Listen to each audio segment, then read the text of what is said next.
welcome to episode 102 of BrainThunder. Thank you so much for all the feedback that we've been receiving for the past couple of weeks. It's been so much better than we expected. It's been a ride. And we're here filming from the French Riviera today. It's hot and sunny, 32 degrees. You can't see the pool, but it's over there in the background. And right after we finish filming, we're going to dip right into there to cool definitely. down. Not with those dresses, by the way. It's okay, it's not going to be on camera. Okay, so let's kick off today's episode with something that is very topical with what we do and how we do it. And this is in relation to millennials. So what does being a millennial mean to you? What is the definition of a millennial? So I think it's quite interesting that the way that people think of the way generations are defined is in terms of the years that they're born. But there's a way that you choose those years. It's not just arbitrary. You don't just decide that for the next 20 years these people are going to be millennials, and for the next 20 years they're going to be Generation Z. It doesn't really work like that. Yeah. So the way they define a millennial is, or any generation, is based on the way that people experience the world economically, sociologically. So for example, for millennials, the generation starts from 1982 to 1996. And the reason that they chose those years is because people who are born in those years are more likely to have an understanding of 9/11. I guess we all remember where we were when we saw it happening. Yeah. And also the financial crisis, having to deal with it as young adults. So all of those things define what a millennial is. What do you think, Jess? I think it's interesting because obviously with any sort of label or barrier, there's always overlap as well. Yeah. I don't know because I am a millennial, but I wonder if back in like 1950 they were blaming the generations before and after, because here it's a very, like at the moment I feel it is very topical. It's quite trendy to be, those millennials, this, that or whatever. Was that a thing 30 years ago? I don't think so. I asked my parents, they said no. Yeah, I was speaking to someone on the plane about this, and I asked them, what's the first thing that comes to mind when you think of a millennial? And the word that seems to come up all the time is entitled. That is Really? true. Yeah. That is true. Just because I was born in whatever year, that's why I'm entitled? That's interesting. They feel like millennials are just a bit more, well, I would say it's ambitious because we want a lot more from the world, but it comes across as we don't want to do certain things, we don't want to do certain jobs because we feel like we deserve more. And that's where the sense of feeling that millennials are entitled comes from, I guess. I've seen millennials as being very involved with their personal development. I see us as very well connected with each other, and also I see us as at times very addicted to convenience, because for us effectiveness means simplicity. Yeah. And I think that is what has led other generations, like the Generation X, which is the one immediately before us, and the baby boomers that are immediately before Generation X, call us snowflakes. Yeah. Are we missing something? I mean, maybe. I think also, though, it's worth noting that, don't you think that these labels are kind of a Western thing? Because people within that age group in the US is probably going to be quite different to, say, other developing countries in the world. The level of technology is different, the accessibility of different means. I don't know. That's a very It is good kind of a point. Western concept. Yeah, and that's a really good point, because one of the main things that defines the millennial generation is the fact that we've experienced technological change in such a drastic way. So we all still remember the dial-up phone. I actually remember more when I used to want to go on the internet, and to do that you had to unplug the landline, and so my parents couldn't make any phone calls, and I'd be there on like Neopets for like 3 hours, and they'd be screaming at me, and then the bills that would come were huge. Like, I remember being on MSN and getting really angry when my parents would pick up the phone because I'd get disconnected from the group chat. Oh no. but I guess that's the thing, right? Because like Martha was saying, our sort of convenience and then our sort of addiction to technology, or how it's changed our life due to the development, that's quite different to how you get elsewhere in the world. No, 100%. But I suppose we're living in the UK, so the media we see is based on millennials in the Western world. In the Western world. Yeah. We had this discussion when we were in Mykonos, and there was an issue with your bank account, you remember? Oh my god. And you had an issue getting through on the phone with them because you wanted to solve it. And what we said was that right now what's more valuable is human interaction, because for millennials, you want to be able to send money or resolve those issues with online chat. You want to do it in 10 seconds. You don't want to do it in 10 screens. And if you want to, I don't know, stream Friends, you want to go on Netflix and do it immediately. You don't want to go to Blockbusters and get a DVD. That's just not how it works anymore. Or if you want to, listen to your favorite song, you want to go on Spotify and do that, as opposed to buy the actual CD. So it's for me, it's kind of everywhere around us. So it's spilled over so many different parts of our lives that being a millennial and aiming towards achieving convenience is one and the same, honestly. Yeah, I think there is a lot of overlap. I think we've also experienced things quite different. I think we're more globalized than obviously our parents were. Obviously that comes down to like technology again. We can talk to anyone all over the world like that. You're connected through Instagram, through Facebook, etc. Maybe less connected in person, but I think that maybe is also why we're different in terms of how we interact, because we perhaps have become more reliant on a more artificial method. But going back to why people call us snowflakes, I think, a big part of this comes from the fact that we are better connected. You go on Instagram, you scroll through and you see all the political news. You comment because that's the easiest thing you can do. So maybe the reason why we're called snowflakes is because our voices are heard more. We are seen to complain more because there's more channels for us to complain into. But why would they call us snowflakes if we're complaining? For me, the idea of a snowflake, I mean, people define it a variety of ways, but the way that I like to think of snowflakes is someone that has an opinion without putting in the labor. Is someone that wants to complain about everything for the sake of complaining. Entitlement, exactly. So they see us as entitled because we have strong views oftentimes, and we do have the channels to express them and be loud with them and be passionate with them, which again fits into the definition of millennials geared towards personal development. I mean, think of working for your employer for the rest of your life. That's a fairy tale. Yeah, Whereas my dad would see that as loyalty, I see it as encumbering your growth. Yeah, I agree. But right? Wouldn't you say though that we complain a lot because, fair enough, we can be very grateful for all we have as a generation, but we've also been put through a lot. We've had to deal with the financial crisis, higher tuition fees, and global warming, and the environment. Well, I guess we all have to experience global warming, but particularly from a financial perspective, I was reading an article that said the way that millennials define financial success is by not having any debt. Which is kind of sad, because back in the day you would define financial success by being able to afford a house, being able to afford a car, and all of those things. But all we want is no debt. But we don't buy that stuff anymore, that's the thing. Yeah. We rent it. Or lease it. But Cars, houses. Places like the United States, where you get off college and it takes you years before you can fully, reap the benefits of your job, because you're busy paying thousands and thousands of dollars.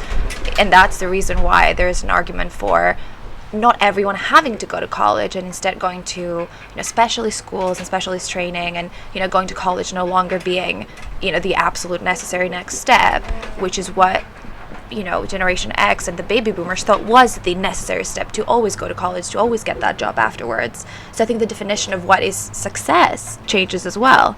You could be successful without having gone to college. I feel though like that's more of a post-millennial trend, because a lot of millennials did still think that it was important to go to university. I agree. To get a job. That is a good point. And that's the trend that's changing after our generation.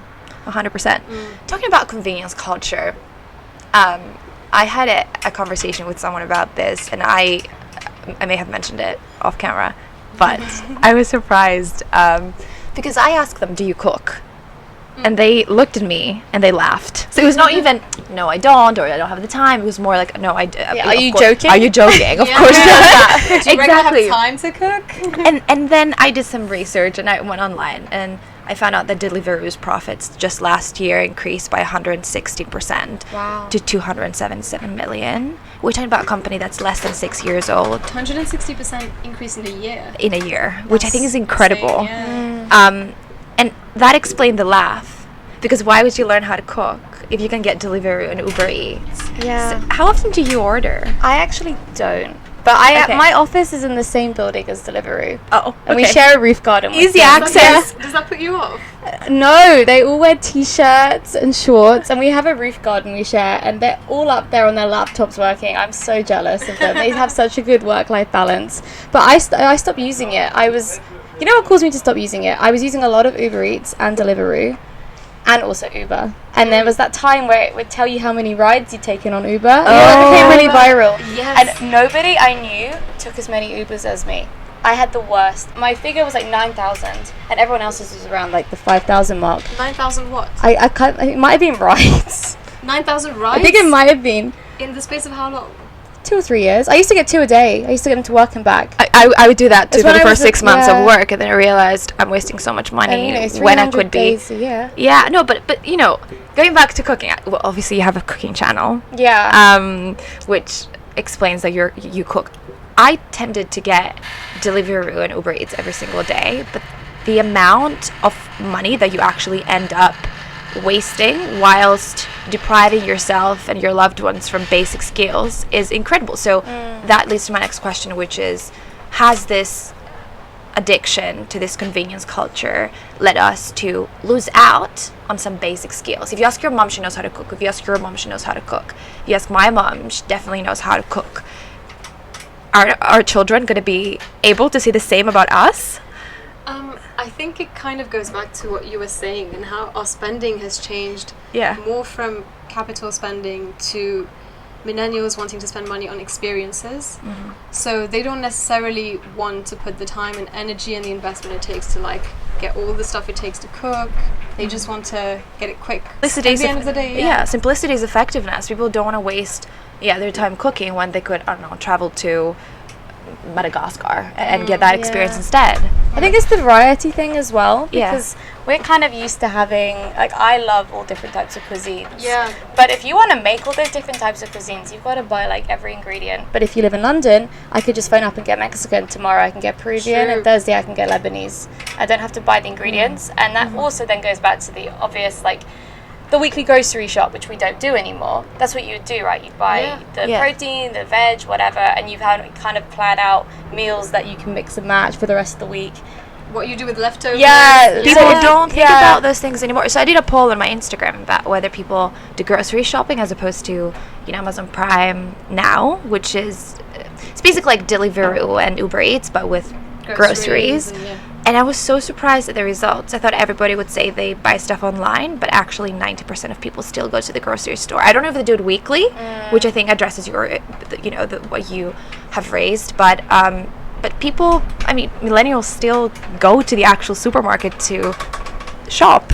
I do, but it's not a proper shop. Like, Yeah. I'll be like, Yeah. I need You need milk. avocado, avocado toast. Pomegranate. So I need to go get my avocado. I never do a full grocery shop because I Yeah. never know what I'm doing on Tuesday or Thursday or Friday night. So I'm like, oh, And you don't know what you're going to want to eat 2 days from now, whereas before, it doesn't matter what you want to eat for the rest of the week. You go do your big grocery shop and then you eat what there is, right? Yeah. I have a big meal plan, but maybe that's just me. You do meal preps. Yeah. Meal plans and meal preps. That's why Notes is my most used freaking app on my phone. Is that what you do in Notes? You put in what you're going I to put eat? in my meal prep. see, I buy it like I'll plan it when I'm at work. Like at lunchtime, if I'm feeling like cooking in the evening, I'll start thinking, what do I want? And I'll write it down. But like only like 12 hours before, I'm very like, I don't know.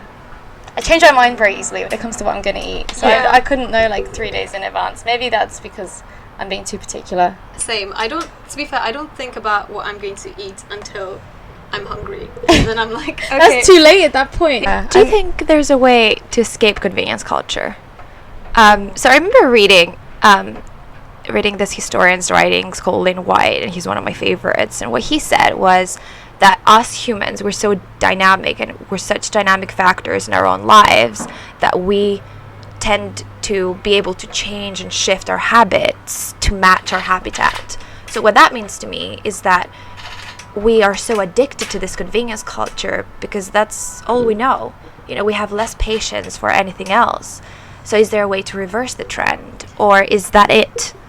I think it's a lot. I think it's too late now. I honestly think That's it's what I gonna think. continue. I mean, the only sort of thing I could see when we talk about Deliveroo and that type of business, you now have like Hello Greys and all these boxes that come with the exact ingredients That for you you to make your need. own meal, to try and make it as easy for us as possible. And I feel like that's the type of concept my parents would laugh at, because why would you buy a box of every single ingredient? But we're the perfect example of people who would, not me or you, we love cooking, but as a generation, that's like the easiest way to make us do it. Yeah. So maybe small steps like that can. Exactly. But I think it's a lost cause.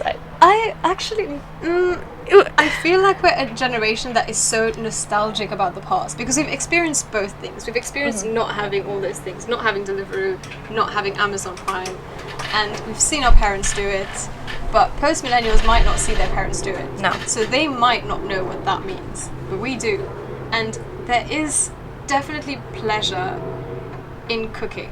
Yeah, I find it very Yeah. therapeutic and very healing. So my friend was talking to me about a very similar thing to the boxes, where she gets the ingredients that she wants. They're all organic, and they're all products that could have been wasted otherwise, because they don't look that great. Oh, or yes. The ugly veg. Exactly. I think that's really good. So you help a cause whilst cooking at home. So there's this social impact, and I do think that millennials, we have this drive, and I see it in all of you. We have this drive to, in whatever we do, somehow help make it better. So whatever has a social cause, we like. Whatever company supports causes that we care about, we follow. We have more of a reason to love. So maybe the way that we're not going to fully reverse the trend. I don't think we're going to be able to, but the way we compensate for it is, we get boxes, we get stuff like that, and we do help a cause at the same time. So we feel better about the fact we're using technology for something that is a traditional function of cooking. Yeah. I don't know. I wonder if there's maybe even like gender divides in terms of the cooking as well. Yeah, I think so. I wonder, like, for Deliveroo and Uber Eats, what is their demographic? I don't think they would give that out because that's like marketing information, but that would The be interesting. GDPR, something we've touched upon. But actually, even the story of that's quite interesting, because Yeah. the founder, he started it because he was working at Morgan Stanley in Canary Wharf late hours, and he couldn't find any decent takeaway food like he used to get in New York. So that's how he started it, and he was the first rider as well. That is Really? Yeah. He used to do it himself? Yeah, his name's William Shue. It's a really interesting story, actually. So for the first, I think 8 months, he was the only driver, because he only had a few customers, and then it just really snowballed. I think now it's in like 12 cities. And he still gets his employees to do it. I remember you mentioning that because they're at the same building as you will see people with their suits on Fridays. Well, not this- get a little bag and go deliver just to fully understand how it works. I think that's incredible. Definitely. I think that's an incredible way to go to get to know your company and your market. Everyone gets to deliver, no matter if you're an exec or an actual writer. Yeah, because then you know how the logistics work and what it feels like on the ground. Because if you're just looking from high up, it doesn't give you the same sort of knowledge to encompass everything that's going on and what the customer experience means. And it's such a different concept. I mean, I wonder, 20, 30 years ago, this startup idea would have failed. Probably. Why? Yeah. That would be a luxury. Yeah. That would be a luxury idea. But now, because of the way we work longer hours. We expect the simplicity. So it's interesting how, based on what times you're in and what season you live at and what era you exist in, different startup ideas, different business ideas succeed versus fail. Moving away from the subject of food, obviously we eat minimum 3 times a day. I know what we're like, we eat a lot, and that is something that we want to be convenient. Where else do you think are the clear sort of milestones where convenience cultures really changed the way we act compared to maybe our parents? I think Netflix as well, and I mean we all grew up getting DVDs from the Blockbuster shop across the corner. Exactly. And now this Blockbuster shop has closed, has been replaced by an Apple store or something. I think when it comes to movies, when it comes to music, when it comes to all types of entertainment, this move into more teched type of society has encompassed traditional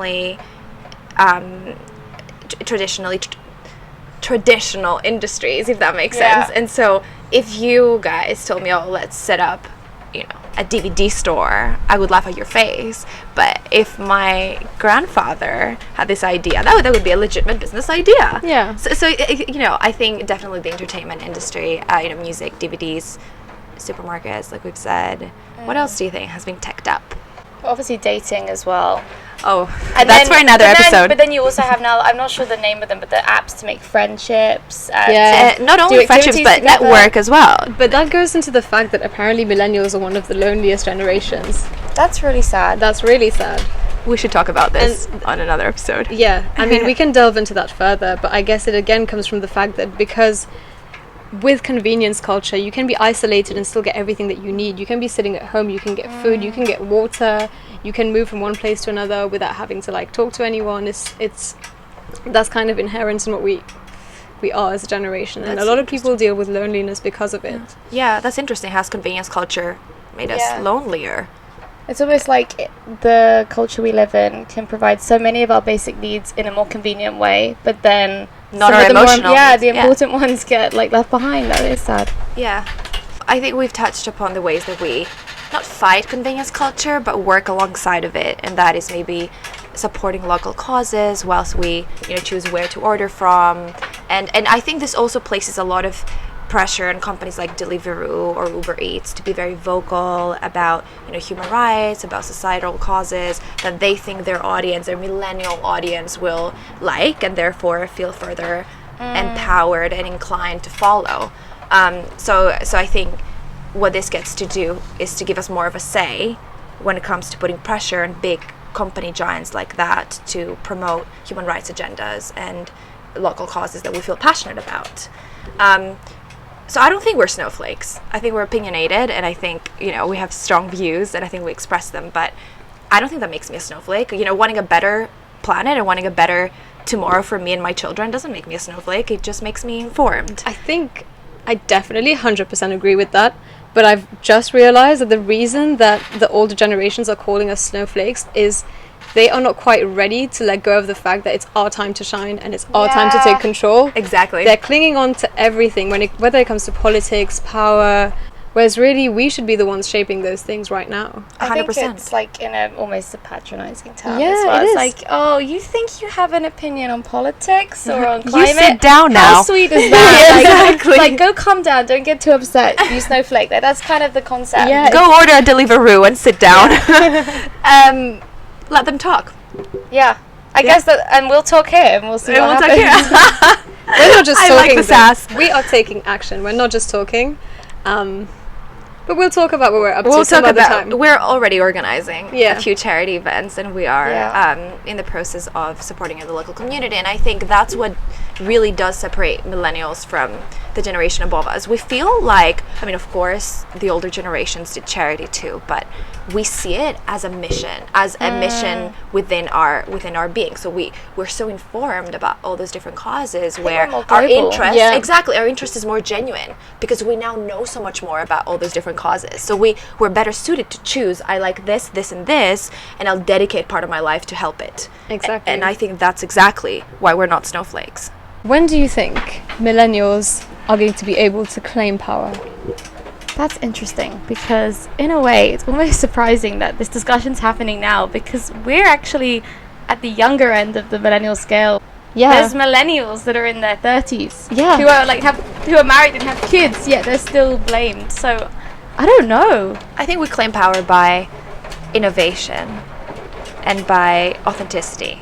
So I think something that really separates us from other generations, as we discussed, is that we're now more informed about causes that we're very passionate about, and we're better suited to make a choice as to which one we feel more passionate about. So having this authentic desire to create but also make a difference at the same time, having this duality of mission is what truly lets us have power and I guess have a legacy. I agree. Baby boomers might still roll their eyes and call us millennials when we're in our 50s, but snowflakes. But for now, let them roll their eyes and let us change the world. Yeah, that's a really nice message to end it on. Yes, let's change the world. Thank you so much for tuning in to episode 102 of BrainThunder. I think we'll be back in London next week to film, although you never know, we might be somewhere else in the world. So follow us on Instagram. We'll see you next time. Let's go swimming. It's time. Straight to the pool.